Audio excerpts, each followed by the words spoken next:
Hey, I'm Allison here, and welcome to Little Left of Center, the podcast that interviews culture changers that are reshaping our world and breaking new ground.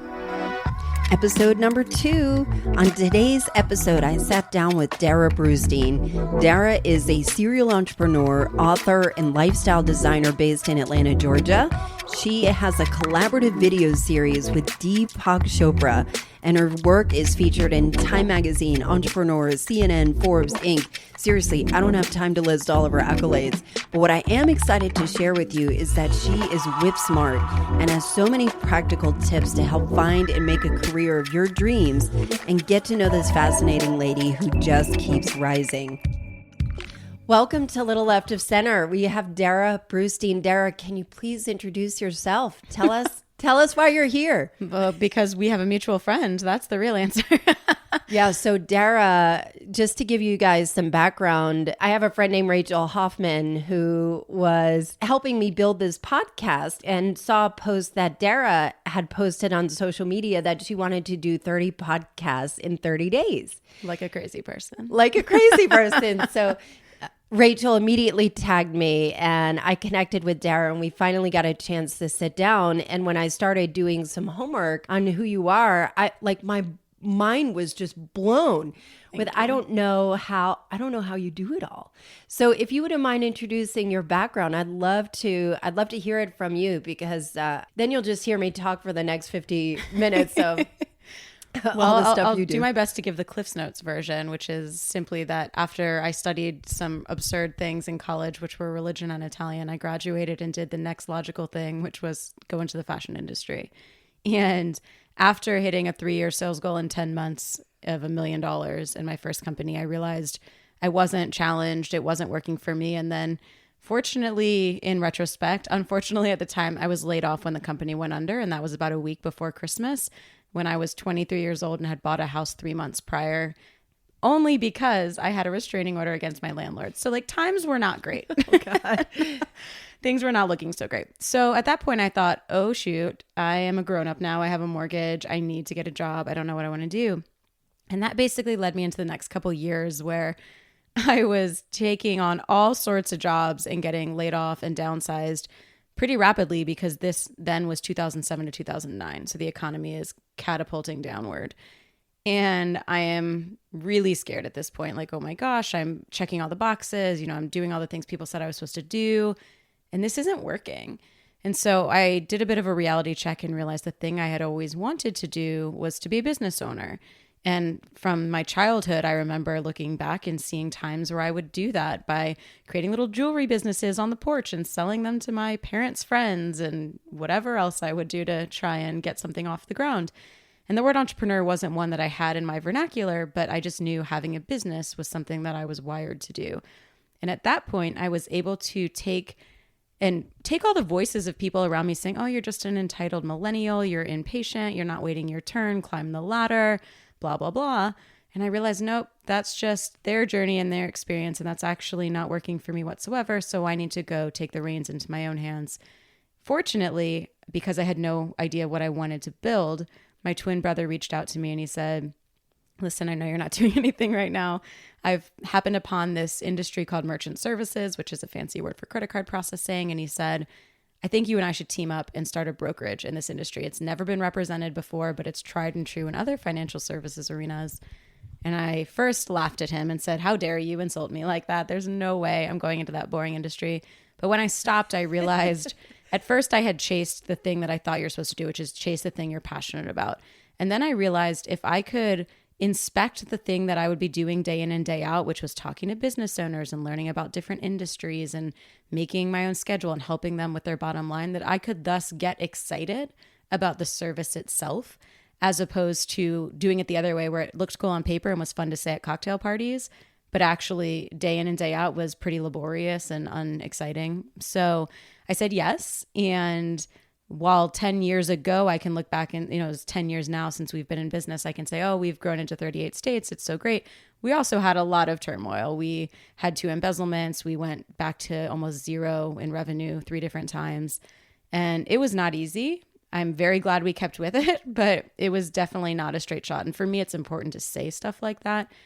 because I think we live in a culture that glamorizes entrepreneurship and people aren't talking about the real challenges behind the scenes. So 2 years into that business, I had a friend from undergrad move back to Atlanta, and she said, where do I go to make friends after college? She said, everywhere I go, I'm getting hit on, sold to, where everyone's my parents' age. And she's like, I just want to get to know my peers and have a nice time. And if it turns into business, great, but that's not my goal. And I thought, I don't know where that exists. I've never been to that. I've been super entrenched in the networking community with my credit card processing company. I love to connect people. It's actually why I think I'm put on the planet. So I said, why don't I just start it for you? So that was March of 2011. We had 94 people come, 90 of whom were my friends. And they just said, do it again. And people kept saying that month after month till at a certain point, I realized this is a business. People want this. It's making money. And I backed into my second business. So I ran those at the same time, congruently. Good Lord. Well, which actually wasn't so bad because I also got really comfortable with the art of delegation at that point and was able to start building teams and have people support, which was really critical, which is probably something I should share more of because I definitely couldn't do all of it if it were just me. And then as I watched the economy catapult further and further down, I wanted to do something because I realized I was raised in a way that I thought was the same as everyone else until, like most kids, you grow up and you realize, oh, different. Not everyone has the same childhood. And for me, one of those things was that my parents were really diligent in teaching us about financial literacy. And when I watched other people struggling, I thought, well, I love to write. People need to learn these things early rather than create bad behaviors and try to fix them as grownups. Why don't I write a kid's book? So I did. It teaches financial education to 6 to 9-year-olds. And that, I'd say, of all of my journeys has been the least successful. And I'd be happy to talk about more about why and what I learned. But through all of that, about 9 years into my entrepreneurial endeavors, I had this deep intuitive knowing that basically said, Darrah, you have a new incarnation of your career on the horizon. You better go figure out what it is and do it. How would you know that? I didn't know. I literally was just like, what? Like, I could just sense like I was feeling finally like I was reaping the fruits of my labor and all of my businesses. And I was kind of on autopilot at that point, which for me is nice for a minute, but then I get kind of antsy anyway. But I kind of felt like, really? I just got here. This has been pretty tumultuous for the past many years. And now I'm actually living this life that I've really wanted. And so it took 6 months for me to go through a number of exercises, which I'd be happy to delineate. But through those exercises, I came out on the other side recognizing that the number one question people asked me was, how do you live the life that you do? And when I dug deeper, they said, well, how do you travel 50 to 60% of the time for pleasure? And how do you work wherever you are? And how do you build multiple companies and operate them from anywhere in the world? Or how do you end up in rooms like Davos and TED and the UN or work with famous people? And none of these things were things that I felt like I was doing to make people feel jealous or otherwise. But when they were saying it, I realized they're just looking for that same freedom that I've always valued and designed my life to create. So I thought, this is it. This is the thing that I need to do at this stage of my career, which is accumulate all of the learnings that I've done through seminars and workshops and readings and mentors and everything and bring it together for people so that they have a blueprint instead of having to go seek it all on their own. So that's where you meet me today. Yeah, and I noticed that you are a contributor to Forbes and you've been featured in Inc. and several other publications.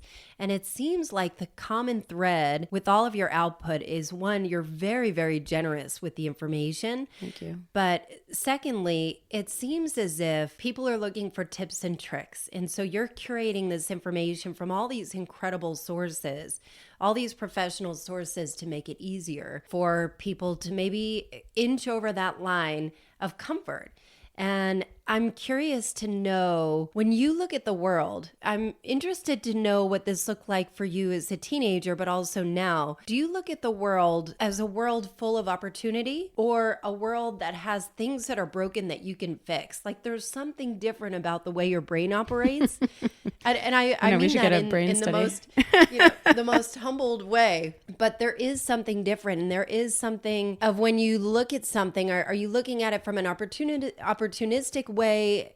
Your parents taught you about financial. Was it, this is an opportunity for me to make money? I mean, what is the drive? Yeah, for me, it's never driven by the money. Certainly in the early stages when I didn't have the luxury of having a financially sound foundation, money was certainly a primary factor in I need to survive. But once I got to that point, it's very, Maslow's hierarchy, or the studies of once you make a certain amount of money, on average 70K a year in most American markets, that there's no additional happiness that comes just from making more money for the sake of it. And I've always been pretty attuned to that yes, I've made more money than that, but it's because I have laid out exactly what life I want, and I've assigned dollar values to what that costs. So I knew what's my dream life cost. And when I was 23, I did this exercise for a 10-year time horizon. And now I'm 35, so that was 12 years ago. And that number was $120,000, which is not insignificant, but it's also not some huge absurd number. And so once I hit that in my 20s, I was like, oh, this is my financial freedom. Like, my burn rate is covered on a monthly basis. I'm doing all the things I said that mattered to me and that I value. And now it's for me to choose, as opposed to just chasing the dollar blindly, which I think many of us can get caught on the hamster wheel of. And even at times, if I stop thinking about it and I just get caught in, well, more is better, then I can get there too. So it's important for me to recalibrate and get back to that why behind it. So for me, with the brain thing, it's not about the money per se. Like, even with this avenue I'm going down now, for the first year plus of doing it, I didn't think about making any money on it whatsoever. And a lot of the work I've done, I've been writing for outlets like Forbes and Entrepreneur for 5 or 7 years. And for years, I wasn't getting paid at all. And even when you do, it's kind of like laughable what they pay you. So it's not about that. For me, it's always about seeing the world through a lens of generosity, and how do you truly use what your gifts and skills are to help other people. And if everyone's doing that, then we're all up-leveling each other and bettering everyone. And simply just I've always just had a hunch, and then through my own experiences, anecdotally, I've proven that giving comes back to you. And it's not because you do it to have reciprocity. It's not that you do it because you want something from someone, you're trying to extract a transaction. I just know, I call it the karmic retribution of giving, that you put out in the world and it comes back to you. And you don't have to be concerned about how, when, where, or why, but it just does. And even if you're in a place of, scarcity around your money or whatever those fears might be, I've been there too. But you can be generous, and it doesn't have to do anything with your money. And you can do it in pockets of time that also don't take so much, that recenters you to that. Because I think one of the fallacies we have is that when I get to X place, I'll be happy. And when I get to X place, I'll finally be generous. Yes. But that never happens. Mm-mm. And we start to train ourselves and habituate ourselves to not ever do that. So you have to find ways. Can I share an exercise with you? Please. Cool. So there's this movement, I'll call it, that I accidentally started about 2 years ago that does this. And it's called Give It Forward. And it's this entire premise that there were multiple times I would remember looking back in my career and my life and feeling like I was kind of in a rut, or I was stuck, or I was feeling kind of down. And I would individually and kind of quietly do this thing that I would do this 30-day challenge, and ultimately called it Give It Forward, where instead of passively going into my days, happening upon basically times where I could be helpful to someone, I would intentionally instead go to one person a day for 30 days and say, hey, listen, I'm committed to helping someone with absolutely no strings attached today. I've chosen you. How can I be helpful to you in some way? And often giving them some sort of cue of, what's something that you're challenged with right now, or working on, or excited about, or could use some help with. And I was amazed because so many people come back with things that seem like this giant barrier for them. And all it would take for me is to hear that and be like, oh, I know someone who is good for that, or let me suggest this resource. And it can take just a couple minutes in many cases. And it's so powerful to them. So in exchange, I end up feeling great. I feel really then also reassured and refreshed of the fact that I have a lot of things to offer to people, as we all do, that I'm often sleeping on and taking for granted. And then lastly, the relationships get super deepened because people are realizing, oh, wow, like she went out of her way to do that thing for me. And we all have the capacity to spend a couple minutes a day on a text, an email, or a phone call offering that to someone. That's amazing, by the way. And Rachel had shared with me that you also had a similar exercise. It sounds like you test yourself a lot. Yes. and kind of find different ways. And she had talked about how you spend something like a year of writing a journal of finding things that bring you joy. And that's where you directed your life to do more of that. And it was travel and fashion or something. And I find that more and more millennials, or even beyond that, everyone is looking to be more purposeful. And I find there is an agitation with most of the people that I speak with today. So I understand what you're saying of how can you push it forward.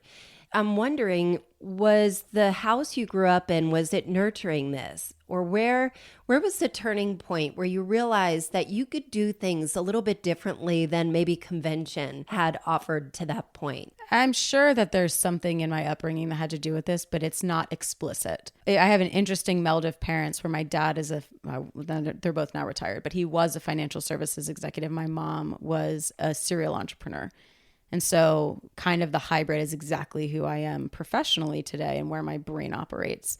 But I would say that my dad, like, people knew me historically really as this sort of like networking guru, because a lot of what I would write about was about relationship building and networking. And I absolutely get that from my dad. My dad is the guy who puts the puzzle pieces together of everyone in the world and knows, Allison needs to meet Rachel and Rachel needs to meet Bill and Bill, and on and on and on. And he knows exactly why, and he knows how to caress that perfectly. And I learned that by watching him. And I feel very grateful for that, because I do think that relationship currency is one of the most valuable, and that reputational equity is so important. And we often underestimate that. However, later in my life, I think I really struggled as I was a teenager and in college and a young adult, because the things that people celebrate and applaud in those ages are the things that I was good at, but I wasn't excellent at. I got straight A's and I was a cheerleading captain and on student government and like decent at my activities, but I was never the one that was getting scholarships for those things or, getting the gold medal of whatever. So I always felt like, well, what am I supposed to do? And I also wasn't the person who was born knowing I want to be a doctor or a lawyer, fill in the blank, or, the game of life players. I knew those weren't for me either. But then there's this whole world of I don't know what else exists and where do I fit into that unknown? And so it wasn't until after college that I started to realize through another exercise that I started to do, which was I asked about 10 or 20 people who knew me from different capacities in my life, a series of questions that I told them, I can't answer these in return because I can't have there be any fear of, well, if I'm really straight with you, what are you going to say back to me? And there were, I think, 9 questions. I published these too, and we're happy to share them. Things along the lines of, when do you see me as my most powerful? When am I least powerful? What do you come to me for when the chips are down? What do you wish for me in the next 12 months? And so on. And I would accumulate these from family, friends, coworkers, and start to assess patterns. And one of the things that came out for me was this connector thing that I totally took for granted, because I thought everyone has the ability to connect people. That's easy. But I didn't realize, because it came easily to me, that it didn't necessarily to other people, and that people valued that. And that was something that I could build on. So it's those little cues that other people can see in your blind spot that you can't. And it then really catapulted me in a direction. And I still wasn't clear, mind you, because that still doesn't mean I knew what my career was. But it definitely gave me something to grasp onto. Are you an extrovert? No. Well, so it depends. Technically on Myers-Briggs, I'm an E, but I'm really on the fence. I'm truly an ambivert. What is an ambivert? Both. It's I get my energy and I get depleted, both by being in groups as well as being alone. So I need an equal amount of both. It's interesting because I was thinking about your accolades, the things that you've done. They're so wide ranging. Yeah, it's weird. But it's all Darrah Brustein. It's your name, it's your brand. And I wonder if you are hoping to scale as Darrah Brustein. Do you work better as a collaborator? Because you're a great connector. Thank you. But it sounds like you do so much. There's a lot of output that you as Darrah Brustein puts out. What does that look like for you? And for me, everything is a yes and, right? It's very improv comedy 101. Yes. It's yes and that I am definitely understanding now that, especially in this era we live in, we all operate as a personal brand, whether or not you're intending to build one, that people see you online, they see you in your sphere, and that your personal brand goes with you no matter where you go, no matter what title you have, what business you start, what career you say yes to, or if you take yourself off of the career path completely, you still have a personal brand. And so I see myself developing that and paying homage to it, and also collaborating where is just or makes sense. So, going into 2019, I wouldn't have guessed that in that last few days of 2018, Deepak Chopra reached out and said, let's collaborate and How did that come about? So this is a nutty story. I am dying about this story because there's a whole video series that you have with Deepak Chopra, which is a collaboration. Collaborating. Which was a hell yes. Like why? Who's going to say no to that? So, and I'm like, how does this even happen? Yeah, I mean, if you had asked me 5 months ago, I would have been like, that doesn't happen. But then it happened. So this is brand new. Yeah, it came to be December 26, 2018. And I know that because I was so clear about what was going on in that moment. So the version of the story goes that just about a year ago now, so April 2018, I am probably dating this podcast. In April 2018, I had a decision that I had made to launch a virtual summit, which is basically an online conference. And that was sort of my coming out party for this Life by Design, develop your career to fund it, network to support it brand as I'm writing my next book. And I thought, okay, I'm going to make this totally free. It's going to be accessible to anyone, anywhere in the world, as long as they have an internet connection. For me, the message, like we talked about giving and non-monetization, was more important than anything. And as I'm developing it, I had lots of people who had applied and who I had invited to do it because they were my friends, peers, and mentors who had helped get me through this journey. And I realized often our mentors are the people who don't even know us. They're the people whose work we've been studying and paying attention to, and they're a mentor from afar. And so I made a list of those people who were the dreams. You know, it's like the Oprahs and the Brene Browns and the Deepaks. Brene Brown. Yeah, I mean, She it's like my girl. all of them. I mean, Oprah will always be my number one. I mean, Oprah's on a pedestal all by herself. Top 5. Yeah, exactly. And so Deepak was on this list among them. And thanks to my network and thanks to, as my friend Jordan Harbinger always says, digging the well before I was thirsty and just being that type of person, my network was very quick to make the right introductions. And so quickly I was introduced to his publicist and I shared the idea with them. It's a married couple. And they said, we love this idea. We're really interested. Who else is doing it? Naturally. And so I said, Adam Grant's doing it. And this I NBA love Adam player. Grant too. Me too. He's oh my goodness. Definite top 5. Love him. And yeah, he's an incredible human. And so I'm listing off all of the big names. I'm name dropping. And they're like, great. Who else is doing it? And I was like, shoot, that's it. So at this point, I call my friend Rebecca, whom I had met 5 or 6 years ago. And when I met her, I didn't know this, but later found through the development of our friendship that she used to be Deepak's COO. So I texted her and I said, listen, Rebecca, I can imagine that this is a really precious relationship for you. If you feel so inclined, here's where I am. If you are open to telling him that I'm legit, that would mean a lot. But honestly, no pressure. Minutes later, I get a screenshot from her of her text message to Deepak. And then about 2 to 3 hours later, I had an email from his publicist saying, Deepak's in, can you be in New York next week to do the interview? Oh my God. So at this point, I'm like, well, I've never interviewed someone in person before. So let me fly to New York and interview Deepak, which was nuts. But so I go, it was great. It was very out of body. And one of those moments where I was like, cherish this. This will never happen again. Yeah. And that was it. Until 3 months later, I got a call from Chase Bank who said, hey, we want you to be our on-site correspondent for our Atlanta conference. And you're going to interview Cam Newton and Deepak Chopra.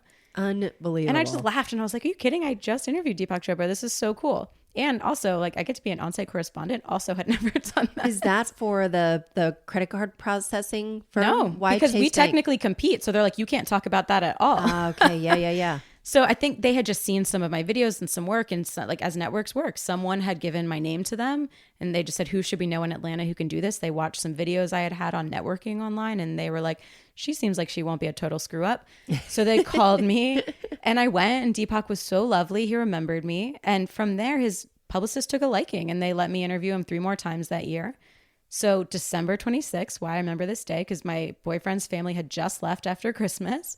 And I thought it's really important that I follow up on top of what I had already followed up after each interaction, letting he and the other high profile folks with whom I collaborated that year know how grateful I was and let them know I was there to support them in the future. I think that's a really critical piece. It wasn't about me wanting anything. It was just simply, hey, I'm here if you need me. 15 minutes later, he had sent an email back that said, I've been reflecting as well. I think you can help me. Of course, my interest is piqued and we start ping-ponging emails, which ended up being the answer of this video series that we launched 2 weeks later and now have released every single week since. So for me, it really is this tale of have an intention, move in that direction, but then stay available to the opportunities and say yes to those that excite you. You have a supreme confidence that not everybody does. I'm going to actually retort that. Please. I don't. You don't? No. There has to be some type of North Star, though, that drives you. I'm curious to know what that is. It's that I want to live knowing that when I look back from my deathbed, if I have that opportunity, that I knew I gave everything I had in service of what my gifts were to other people. And I don't want to look back and be like, you totally slept on that. You were so lazy. Why did you do that? Yeah. So that does kick me out of the comfort nest a lot more than it might for other people. But here's I coined this term I call borrowed confidence. And it's one of the things that I've done to get me over those hurdles when I feel totally underconfident. Because for me, my number one Achilles heel and the thing that always stops me is the inner critic that says you're not good enough. Every single time I enter a new arena or push myself a little bit further out of my comfort zone, it pops up. So there has never been a sphere or space that I've walked into and be like, yeah, I got this. No, I'm always like, no, you don't have this. But borrowed confidence for me is exactly what happened in this Deepak situation, where here's this person who could have chosen anyone on the planet to take on this role. And he asked me. So instead of me saying to myself, who are you to do this? You're not good enough. Like, why you? You're going to fall on your face. I thought to myself, okay, we need to flip the script and look at the confidence Deepak has in you and borrow that until you can believe that it's real and true for yourself. Fake it till you make it. Well, yeah, for me, it's just like, let me hold and wear that and borrow it until it feels true and real. So when you met Deep, I think about this because there is a trainer for my company who is, I think he's part of the Sikh religion. Mm-hmm. You know, he wears a turban. Mm-hmm. He's very zen. I think he practices Kundalini yoga, and he's an amazing sales trainer. And I remember because he works for my company and goes all around the world. He's paid millions of dollars, just this one guy for the company. And I asked him after one of his sessions, I said, doesn't it get boring to do the same thing over and over and over again? He's like, I'm right here. And I'm like, okay. All I have is right now. And I always wonder what. He's so present. He's so present. And I'm like, I can't relate to that at all. And I wonder if meeting Deepak Chopra, what is it like? What is he like? What is the energy like? Yeah, people ask all the time, like, there's no way he's really like, he acts like he is. And I was like, no, like, if he wasn't, he'd be so inauthentic and his career never would have risen to the levels that it has. He's exactly what you expect. He's so present. He is so centered. His mind is like a vault. I'll ask him. He never knows what I'm going to ask him. And we usually record like 5 to 7 things at a time. And his mind, I'll ask him something. And I asked him this question about leadership once. And he goes into this acronym where he's like, L is for this, E is for that, all the way through all of the letters. And I was like, how did you do that? Like, that's not even a common topic that you talk about. He's like, I don't know. I mean, the man has written his 90 books in his lifetime. Unbelievable. And he just is a freak of nature because he is the embodiment of everything that he talks about. And it's funny, I call myself the Deepak whisperer and the translator because he says things sometimes that I'm like, no one understands what that means. So let me put this in like human terminology. What do you feel like you've learned from him? So much. I mean, that's been for me the number one thing is I get a front row seat with this man and ask him whatever I want. So everything from the first time we met, he said to me, if you are not happy now, you'll never be happy. And that's a mantra I tell myself over and over to stop striving and be more present. Another was that's really profound. I mean, it sounds so obvious, but it's not because we just chase and like think that the happiness is when whatever happens. And it's not. We all know it's not when you get the house, the car, the husband, the wife, the kids, the ring, the clothes, the whatever. It's none of those things. It is right now. And like your Sikh sales training friends probably can tell you that the present moment is really all that we have. So the fact that we're often living in the past and the future is why we're so anxious or why we're so stressed. And it's silly. We're totally ripping ourselves off of fulfillment and happiness for that reason. And I am not above this. Like I certainly get caught in it all the time. Otherwise I'd be enlightened and out of here. But so that was one big thing that he brought to me. Another was for my meditation practice where he said in one of our videos that a hack that he has learned and I now have done, and it totally works, is anytime your mind gets really active in meditation, he will ask himself, I wonder what my next thought will be. And your mind goes completely blank. And then typically I could see that. A few seconds will pass and I'm like, holy shit, my mind went blank. And then I'm like, shoot, I'm thinking again. And then it's this cycle, but it actually works. And so that's been a really cool tool. I mean, frankly, I have spoken to him for so many hours that it's hard to even narrow it down.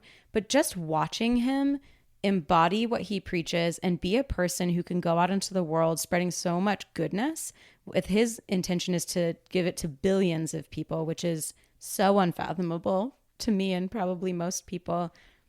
It's incredible to just watch him live that, and nothing stresses him. He always feels like he's exactly where he needs to be. He's there with generous spirit. Oh, I'll give you this one. This one was really meaningful to me as well. His decision-making principles. I asked him, how do you know when to say yes versus no? Because this is something that comes up all the time for people. And he said, it's really simple. I have a 3-prong framework. He said, if the thing is enjoyable, if the person or people I'm doing it with is fun, and if it's of service to the world. And it has to be all 3, and then I'll say yes. I wouldn't do a lot. You're like, bye, kids. No, the kids part is enjoyable. It's other stuff that may not always be. Yeah. And I mean, obviously there's obligation and there's certain things that aren't always all of those things. But as a general rule of thumb, I think if that's the overarching response, then it's a good framework. So how would you measure success for you? Yeah. So for me, that's critical. I think a lot of what my work now revolves around is defining that for yourself and making sure that you're deprogramming what other people are telling you success looks like. So for me, success is number 1, it's freedom of how I spend my time. Am I able to make the choices of how I choose to spend it? Number 1. Number 2 for me, success is, am I learning and growing? Because if I'm not, I feel like I'm depleting and dying. Number 3 is, am I using my gifts and skills full out? Am I being of service? And then it tactically looks like a lot of different things. Like travel is really important to me. Time with friends is really in my relationship. Like those are all really important to me, and art and some creative expression. But those first things are really the values that I make sure everything maps up to. Where do you find you are fully present? I know you love travel and you have gifts that are identified. And from what I can glean, it's networking, it's how to connect. And I think a lot of what I've heard through our conversation today is, how can I get out of my body and help somebody else? Totally. I mean, it's the fastest way to get out of your own BS is to serve someone else. Again, it doesn't even have to be a huge ordeal. It can be a small little thing. Often I found sometimes people just want someone to listen, and that can be a really big gift. So yeah, I mean, getting out of your own nonsense and helping other people, and not all the time. We're not martyrs. Let's be very clear about that you can be working diligently on your own stuff and also still not be a jerk and help other people. They're not mutually exclusive. But for me, presence comes in a lot of forms. It's in just being mindful throughout the day. Like there are moments I'll stop and I'll go outside and I'll just kind of breathe in the air. Or I'll work from my back porch because I want to be taking in those sounds and whatever. It's my meditation practice. It's, trying to be fully present in the moment that I'm in and not feeling anxious, like, oh, I should be there. What happened before? And that's not always easy. I came in here and I got an annoying email from a publicist at Penguin Random House who, was annoying me about something. And that takes me out of moments. But then I have to quickly realize, like, why are you allowing that to take you off of your spot? And is it really worth it? So those are some. And then, sometimes cooking or painting, or for me, photography. I'm a black and white photographer. There's all these little things that can bring me back there, and definitely travel. I think when you're out of your comfort zone physically, where you don't know where anything is and the sights and smells and everything are unique, it is very easy to get in that spot in that moment, which is so, so enjoyable. Where's your favorite place that you've traveled to? That's like the hardest question you've asked me. And where is the place you have never been but that you're dying to go? Whew, that's easier. So, well, this is kind of hilarious and sad. So I'm supposed to go to Cuba soon, but now with some administrative issues, I don't know if we're going to be able to go. Yeah. But so I've been dying to go there. But the other places I've been dying to go are Zanzibar and South Africa. So hoping to get there soon. And then my favorites are tough. I was, as I mentioned, an Italian major. And so Italy is one of my all-time favorite places. The food, the people, the everything. And just the diversity of culture and topography and everything in that country is so amazing. Bali is absolutely at the top of my list. I love Israel. I mean, there truly isn't a place I've been that I'm like, I would never go back there. There's certainly a couple, like Bosnia was not at the top of my list. Malaysia was not at the top of my list, but like I'm typically like pretty into wherever I am. And you live in Atlanta. Yes. Do you have aspirations to live somewhere else? No, I love Atlanta. Or have more than one residence? So a long time ago when I was goaling out my life, I was like, oh, I want to have 4 residences. I want to have Atlanta, Italy, San Francisco, and New York. And then I realized, oh, Airbnb is a thing now. And it's actually kind of nice not to have all of that stress and overhead. So for me, I love Atlanta as a home base. I mean, you might be this way too, that our airport is the best. It is amazing. We get direct flights on Delta just about everywhere. So Atlanta, for so many reasons, but that being one of them, has been such a great home base. I actually moved my partner Brendan from Brooklyn here and sold him on Atlanta because Atlanta is such a cool spot to be. And so I don't intend to move. Been here 17 years. But that being said, let's see what happens. It's so funny because I've been here 19 years. I feel like everybody moved right here, right around 2000. Mm-hmm. My husband as well. And we didn't know each other back then. So cool. It's kind of fun how that is. What kind of kid were you in high school? Like if you're the people were going to classify you, that Darrah is this kind of person. I fit into a lot of buckets. I hate like categories and like contextualization, even though I understand our brains require them. And I was totally that category breaker where I was like in the popular group and like partying all the time on the weekends. But then I was in all of the AP classes and straight A student. And then I was the cheerleading captain. And then I was like with all the like religious kids. That's like the perfect mix, though. I was like doing all of them at the same time. I'm so curious about your religious pursuits. Not religious pursuits, but religion as a major. And I am thinking of doing, I should probably tell you because you're the networking queen, but I'm thinking of doing a series within this podcast to interview pastors of all kinds. That's cool. Because I could sit in any church and I have a lot of questions. In a lot of cases, religion is very frustrating to me and can make me very upset for a lot of different reasons. But you can put me in any church and I am transfixed because how a pastor can move a congregation or a community or a group of people.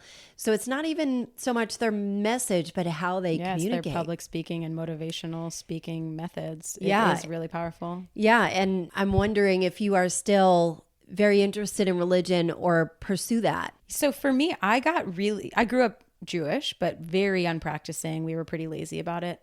And in high school, I went to a 2,000 person public school in Baltimore for high school. And my twin brother and I were 2 of 4 Jewish people there. So we were not surrounded by it at that stage of our lives. And almost everyone was some version or another of Christianity or Catholicism. So I found myself in a lot of churches and a lot of youth groups just by proxy if that's where people were, or I would have a sleepover and end up there with someone's family the next day. And so it got my eyes really opened to other belief systems so that when I went into college, I was fascinated by what made people tick in that capacity. So when I studied religion from a world religion perspective, I did it solely from the vantage point of if you can understand what people believe, even lack of belief of, being agnostic or atheist is a belief. So I thought if you can understand that, then you can really understand people and that would serve me well no matter what I did. And so I did that. And then after graduating, I continued to explore in my own life different religious beliefs and spiritual beliefs and have continued to go on that journey of figuring out like what really works for me and trying different things on over time. So while again, like I'm not so great at putting myself in a bucket, the word religious can be a little off-putting for me. And this is so millennial, like, oh, I'm spiritual, not religious. It's exactly what it's been, that I consider myself very spiritually open and universalistic. And, I don't necessarily subscribe to one religion. I wonder how do your parents feel about that? They've had different reactions. My mom has always been like, I don't care as long as you believe something. That's great. Whereas my dad has always been what I'd consider culturally Jewish, but not religiously. And I think that's how, statistically most Jews are. But he doesn't see it that way. Even though he's an atheist Jew, he doesn't see that they're separable. So he sees himself as all in, even though he doesn't practice or go to temple. So for him, it felt very much a betrayal. He felt like, how dare you consider other things? We're Jewish. And for me, it's not that I'm just denouncing it. Like, I still am Jewish. That is in my blood. And, you know, I go to Israel and love that. And we have Shabbat dinners at my house with my Irish Catholic boyfriend. Like, it's, for me, it's the traditions and it's the connectivity to that and the gathering a lot of the time, which I obviously relate to. But it doesn't have to be me speaking Hebrew, which I don't.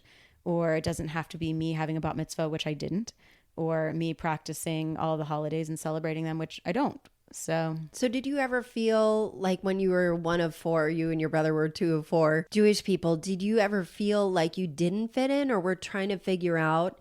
Because by nature, you're going to try and put yourself in a box there. Yeah, totally. I definitely felt like an outsider in that way. Like people, our friends, they were never malicious, but you know, they make a lot of jokes and about it, like Jewish jokes of any nature. And, you know, it just felt like we were kind of outsidery in that way, even though it wasn't some huge distinction because it wasn't something that, you know, we weren't wearing religious garb or we weren't deeply practicing.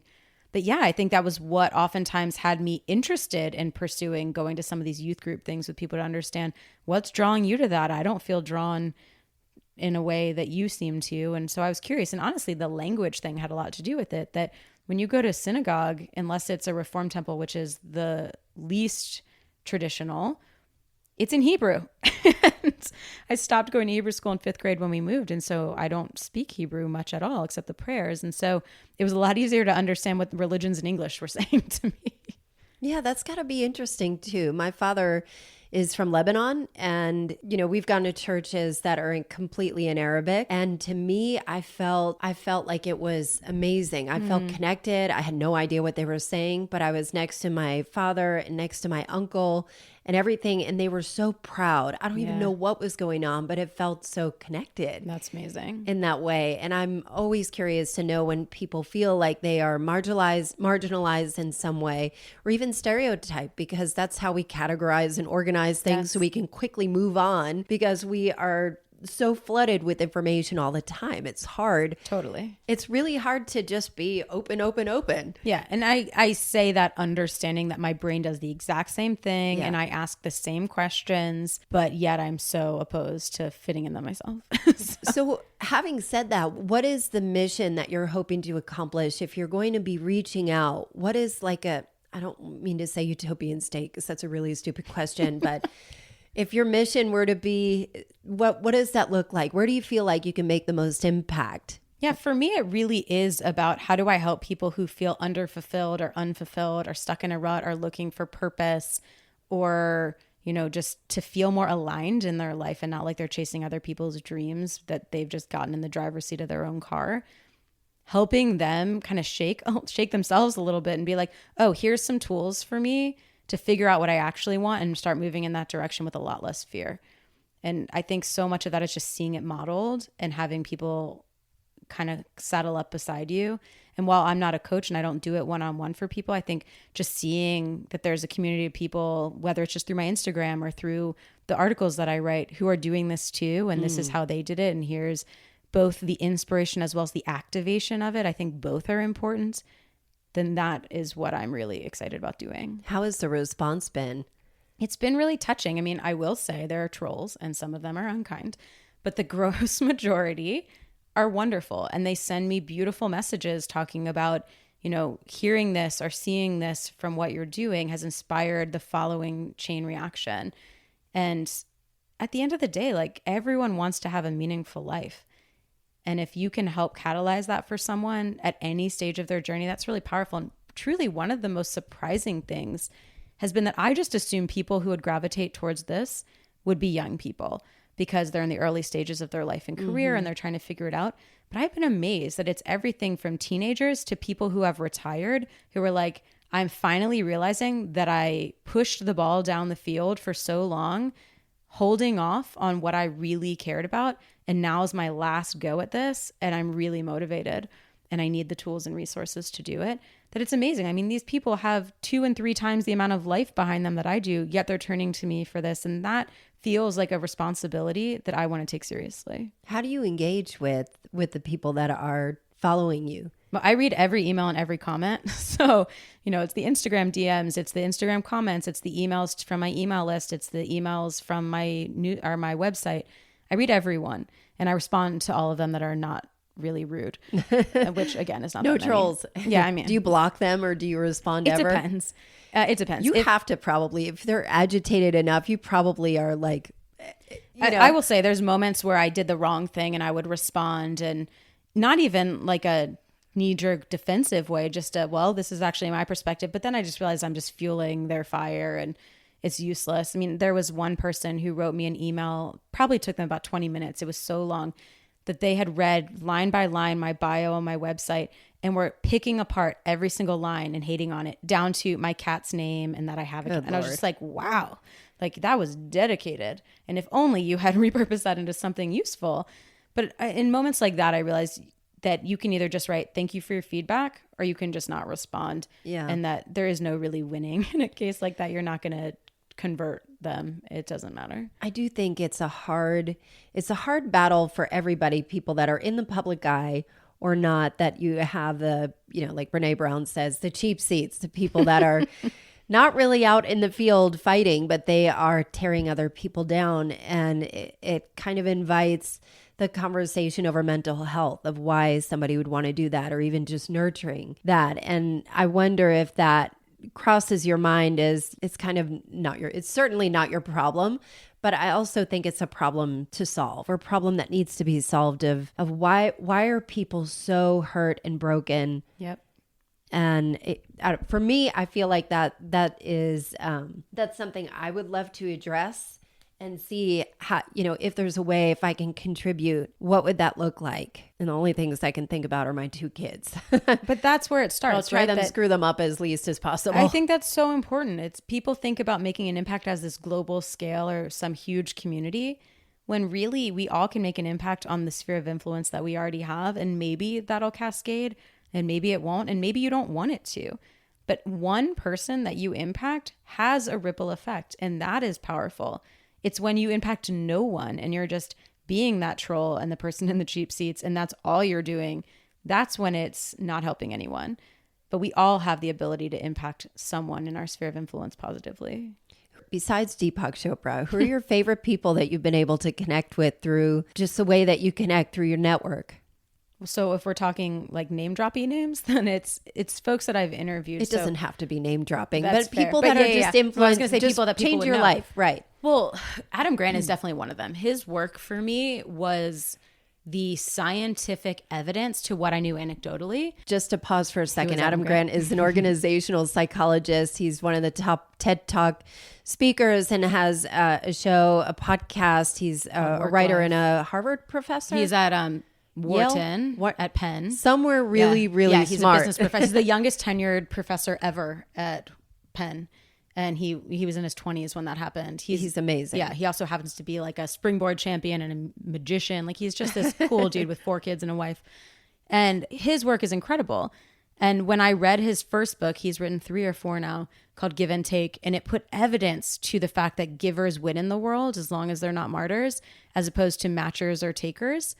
That was so freeing for me, because I felt like, wow, someone actually studied this thing that I've believed and acted on for so long.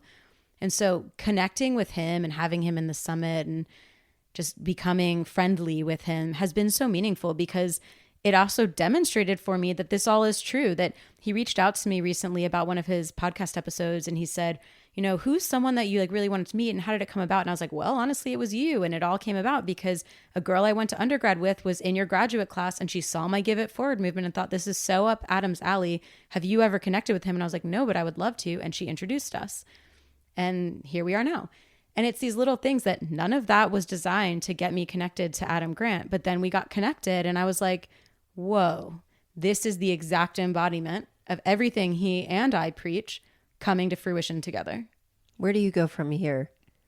We'll see. Well, ironically, coming into this year, unlike every year historically, I said my only goal was to have less goals. I wanted to let things unfold a little more I naturally. love this. I love this because TBD. And the reason why I asked that is because you said in your 20s that you had made your goals and figured out all of these other things of where am I going to be, and you figured out your cash flow and what that's going to look like. And it sounds like you're actually peeling that back and saying, I need to let go of all of that and see where the world takes me. Yeah. And I feel like as Americans, we put such a high price on productivity that from the moment we get up to the moment we go to bed, we're completely scheduled and we don't have any time to process anything that happens, let alone the bullshit that comes in outside of what you've scheduled, and dealing with emotional stuff that you just keep rolling on that train. Yeah. The margins I get so that. important in your calendar. I get that. Yeah. Yeah. And for me, it's like, I still believe that it's important to know where your destination that you want is, and that you can delineate that and you can put the price tags on it and know what you need to make. And you can also go with the flow, and instead of fighting against the current, when you just say, oh, well, I've committed to doing that thing, so I'm going to get there come hell or high water, I'm going to white knuckle it. That you can also say that can be mutable and it can change, and that's okay, which I wasn't good at earlier in my life. Now I'm in this place where I still have a destination in mind. I'm still writing my book. I still want it to be a New York Times bestseller.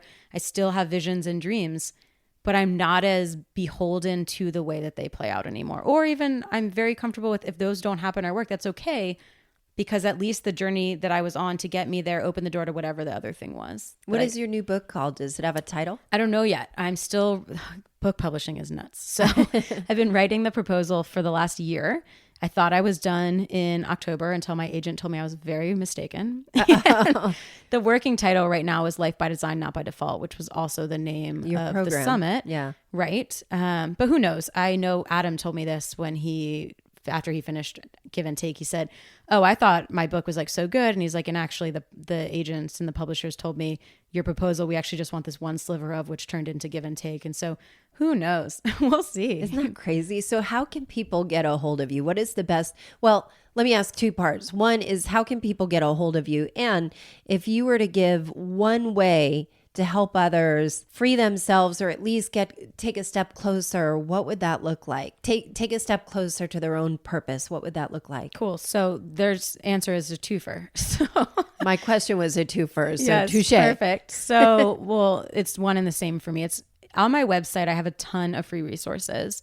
And there are 4 free resources in particular that are all great first steps for people to move in this direction. And your website is Darrah. It's Darrah.co. So it's DARRAH.co. Super simple.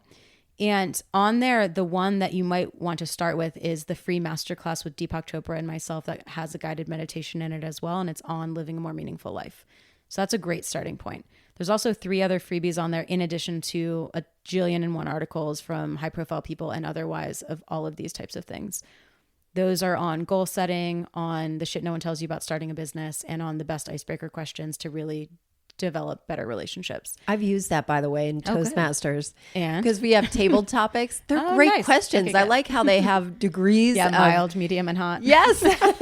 Well, yeah, it's like you don't always want to start with hot if you're not in the right company, but exactly. Mild might be too mild if you're in other companies. So yeah. But yeah, so those are all there. Great things to start with to get you on this journey very effortlessly. You can also find me through there if you want to be in touch. And then I'm also prolific on Instagram. Every day I show up and try to share something of value. And there it's at Darrah B. That is awesome. Thank you so much, Darrah. I'm so glad you could stop by. This was so fun. Appreciate it. Thank you. I hope you enjoyed my chat with Darrah Brustein. I felt like I learned so much, and I hope you did too. If you want to connect with her, you can find her at Darrah.co. Darrah is spelled D-A-R-R-A-H. And on the socials, you can find her at Darrah B. B for Brustein, Darrah B on the socials. If you feel like you got value from today's chat, please subscribe, rate, review, and tell a friend. Thanks so much for listening.